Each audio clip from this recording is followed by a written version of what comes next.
சேமியா வந்து எப்பயும் போலயே தயாரிச்சுட்டு இருந்தப்போ உன்னால பெரிய ஒரு வளர்ச்சியை எட்ட முடியல.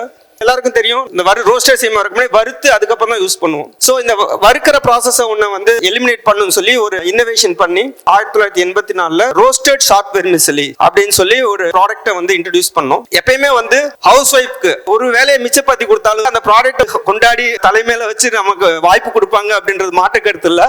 அந்த மாதிரி எங்களுக்கும் வந்து அவங்களுடைய அந்த டைமை வந்து நம்ம சேவ் பண்ணது அப்படின்ற ஒரு விஷயம் வந்து எங்களுக்கு ஒரு பெரிய ஒரு அட்வான்டேஜ் ஆச்சு.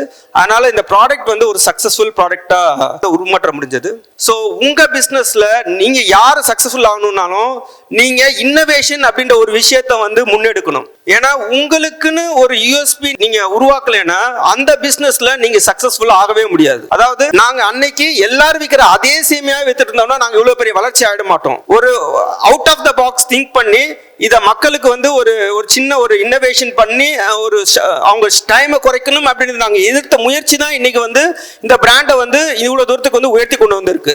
ஸோ அதனால உங்களுடைய நிறுவனத்தில் உறுதியா ஒவ்வொரு சின்ன சின்ன இன்னோவேஷன் சின்ன வேறுபடுத்தி உங்க பிசினஸ்ல இருந்து அடுத்தவங்க பிசினஸ்க்கு நீங்க எவ்வளவு தூரம் வேறுபடுத்தி காட்டுறீங்களோ அதுதான் உங்களுடைய சக்சஸ் ஃபார்முலாவாக முடியும்.